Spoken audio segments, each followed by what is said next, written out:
Bonjour à tous, j'espère que vous allez tous bien par la grâce de Dieu et que votre week-end se passe bien sous le regard du Seigneur. Alors, depuis toute la journée quand même, le Seigneur m'avait dit qu'on allait faire une vidéo. Et bon, voilà, la journée est passée, la soirée aussi. Et puis, le Seigneur m'a donné le go. Il est tard, hein, je crois qu'il est 1h50, quelque chose comme ça. Et première fois, avant la story time, oui, Jésus vous aime. N'oubliez jamais cela. Il vous aime d'un amour extraordinaire. Un amour qui dépasse, qui transcende toute notre pensée au point qu'un jour, il a donné sa propre vie sur la croix afin que nous puissions être sauvés et pouvoir hériter de la vie éternelle, du salut en Jésus-Christ. Je reprends, story time. Voilà, bon, je me disais, on va faire la vidéo. Et comme d'habitude, je me laisse conduire par le Seigneur. Parce qu'on n'a pas de thématique. En tout cas, pas moi d'emblée, puisque c'est le Seigneur qui conduit ces vidéos, ces temps que nous passons tous ensemble. Et à un moment donné, je comprends qu'on va faire la vidéo. Je dis d'accord, pas de souci. Et après, il me dit, ta Bible. Et ma Bible était loin. J'ai dit, ah, après, j'ai dit d'accord. Et puis là, il me dit Matthieu 26. D'une manière aussi précise. J'ai dit, waouh. D'accord, je regarde. Et ce qu'il faut savoir, c'est que nous sommes le 5 avril. Et moi, j'étais partie aussi à un moment donné très rapidement sur Instagram parce que le Seigneur m'avait demandé de diffuser, de partager une vidéo que j'ai partagée sur TikTok. Un message du Saint-Esprit en direction de la jeunesse, mais aussi de nous. Et j'étais partie sur la story d'un frère en Christ. Et je voyais que il me montrait des images de la passion du Christ. Parce que, oui, c'est le week-end pascal, la Pâque. Et donc, Matthieu 26 concerne le complot contre Jésus. Donc, sans plus tarder, je vais lire.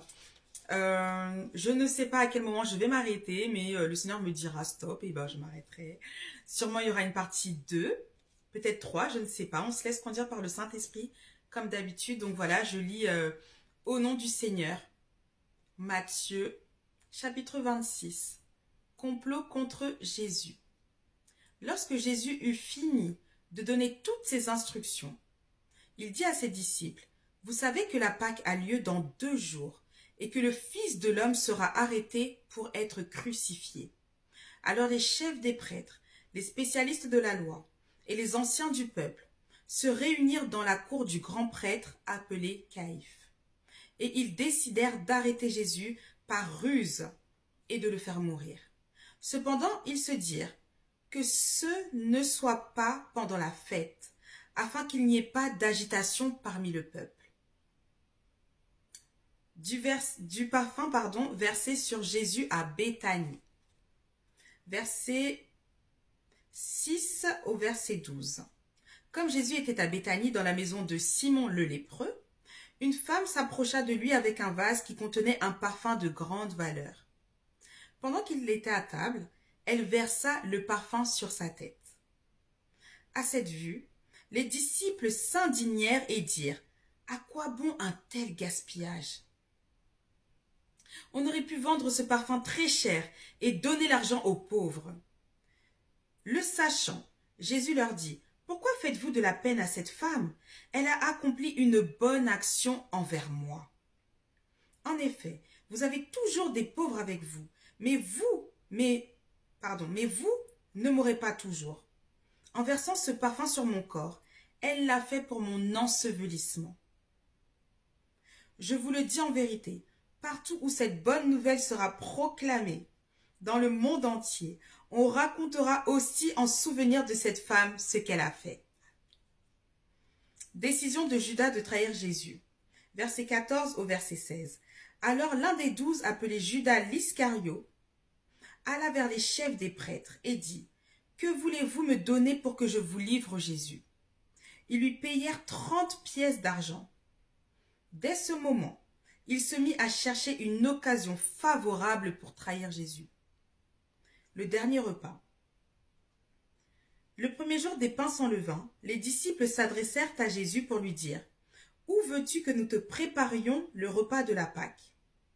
Il répondit « Allez à la ville chez un tel, et vous lui direz « Le maître dit, mon heure est proche, je célébrerai la Pâque chez toi avec mes disciples. » Les disciples firent ce que Jésus leur avait ordonné et préparèrent la Pâque.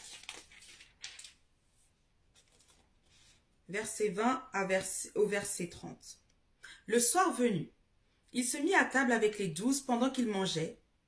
Il dit, je vous le dis en vérité, l'un de vous me trahira. Ils furent profondément attristés et chacun se mit à lui dire, est-ce moi, Seigneur? Ils répondirent, celui qui a mis la main dans le plat avec moi, c'est celui qui me trahira. Et je vais m'arrêter là, parce que le Saint-Esprit m'a dit stop. Donc, je vous laisse le soin de continuer votre lecture et de savoir ce qu'il se passera. Je peux néanmoins lire les titres. Annonce du reniement de Pierre, combat dans la prière à Gethsémané, trahison et arrestation de Jésus, comparution de Jésus devant le conseil juif, reniement de Jésus par Pierre, suicide de Judas, verset 27, comparution de Jésus devant le gouverneur romain, moquerie des soldats, crucifixion de Jésus et mort de Jésus. Donc comme on l'a dit, c'est le week-end de Pâques. Pour les personnes qui sont en Christ, connaissent déjà l'histoire.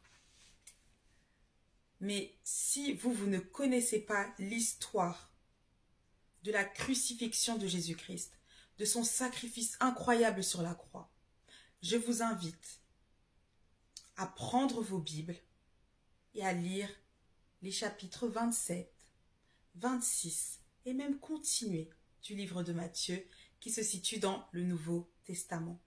Dans le Nouveau Testament, qui correspond à la nouvelle alliance entre Dieu et les autres nations, donc nous au jour d'aujourd'hui.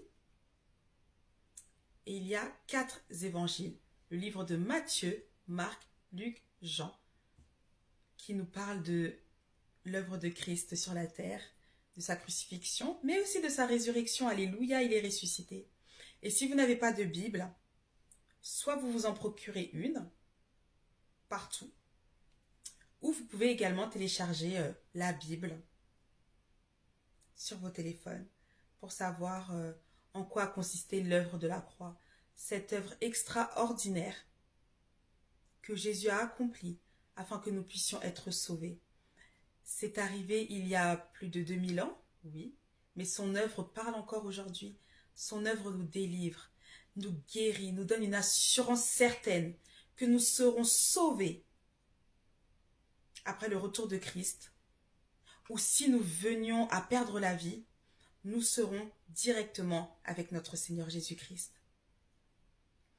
Si une personne croit que Jésus-Christ est le Fils de Dieu, qu'il est Dieu, qu'il est mort sur la croix, qu'il est ressuscité 3 jours après,